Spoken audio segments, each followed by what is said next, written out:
परियां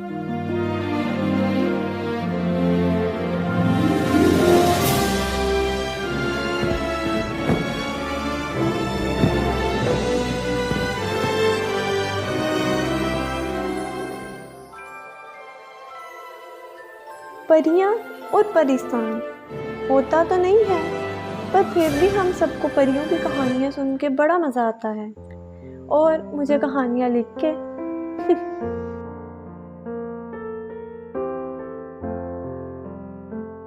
रिचा को हमेशा से ही परियां बहुत पसंद थी।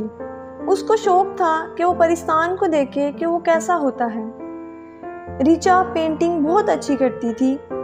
एक दिन रिचा ने सोचा कि परिस्तान की पेंटिंग बनाती हूँ, मगर वो पेंटिंग कैसे बनाती, उसने कौन सा परिस्तान को कभी देखा था।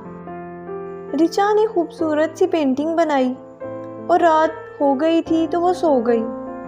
इत्तेफाक तो देखो, रिचा ने बिल्कुल वैसी जगह की ही पेंटिंग बनाई थी जो कि सच में परिस्तान में मौजूद थी। सुबह रिचा उठी और सोच रही थी कि काश मैं इस खूबसूरत सी जगह में सच में जा सकती। इतने में रिचा कमरे से बाहर चली गई। परिस्तान में एक बहुत ही खूबसूरत सी परी रहती थी, उसका नाम था नीली। परिस्तान में नीली परी उसी जगह में गई जिस जगह की पेंटिंग रिचा ने बनाई हुई थी।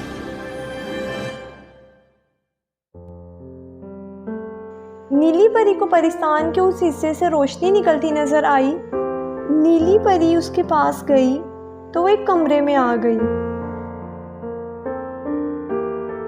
उसने देखा कि इस कमरे में परिस्तान की जगह की पेंटिंग बल्कि बिल्कुल सेम वैसी ही पेंटिंग बनी हुई है। उसने सोचा कि ये तो इंसानों की दुनिया है और उन्होंने तो परिस्तान को कभी नहीं देखा, तो ये पेंटिंग कैसे बन सकती है। इतने में नीली परी को परिस्तान के असूलों वाली किताब याद आई। उसमें लिखा था कि अगर कोई परिस्तान को देखे बगैर जान ले कि परिस्तान कैसा है तो परिस्तान में आने का हकदार है, और ऐसा हज़ारों सालों में बस 2 बार हो चुका है। नीली परी खुश हो गई। नीली परी छुप गई। इतने में रिचा कमरे में आई और पेंटिंग को देखकर बोली, काश मैं तुमको देख सकती, मगर ये तो मेरी ख्याली जगह है जो मैं पेंटिंग में बना दी है। इतने में नीली परी सामने आई और बोली, रिचा, ये ख्याली पेंटिंग तुमने जो बनाई है ये हमारे परिस्तान की जगह है जो कि सच में है, और इसी पेंटिंग की वजह से तुम हमारे परिस्तान की सैर कर सकती हो। रिचा नीली परी को देखकर खुश हुई और बोली, क्या मैं ख्वाब तो नहीं देख रही। नीली परी बोली, क्या तुम परिस्तान की सैर करना पसंद करोगी। रिचा ने बोला, क्या वाकई ही आप मुझे परिस्तान की सैर करवा दोगी। परी बोली, हाँ, क्यों नहीं। वो दोनों पेंटिंग के सामने गए और गायब होकर परिस्तान आ गई। परी नीली बोली, आओ मैं तुमको हमारा परिस्तान दिखाऊं। वो रिचा को महल के पास ले गई और दूर से महल दिखाकर बोली, ये हमारे परिस्तान की महारानी का महल है। रिचा बोली, ये जगह तो मेरे ख्वाबों से भी ज़्यादा हसीन है।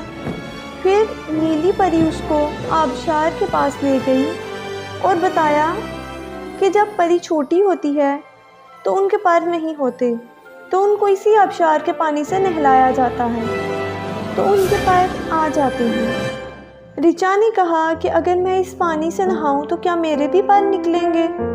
नीली परी हंसकर बोली, नहीं रिचा, ये सिर्फ परिस्तान की परियों के लिए है।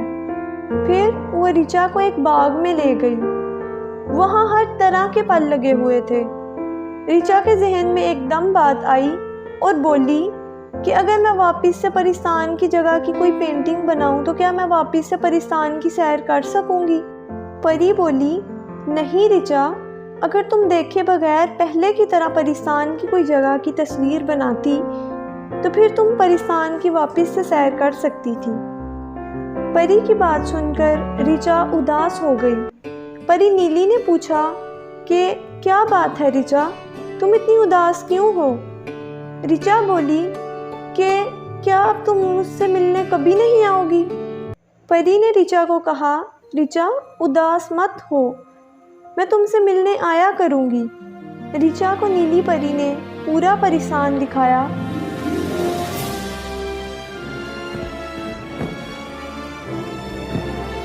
उसको वापस घर ले गई और बोली, हम फिर से मिलेंगे और मैं तुमको एक और खूबसूरत सी जगह की सैर करवाऊंगी। अगर आपको हमारी परिस्तान के सफ़र की वीडियो पसंद आई है तो आप लाइक शेयर कमेंट ज़रूर करें और मेरे चैनल को सब्सक्राइब करें। और अगर चाहते हैं कि मैं परिस्तान के सफ़र की और भी स्टोरीज़ लेकर आऊँ तो मुझे कमेंट में अपना फ़ीडबैक ज़रूर दें।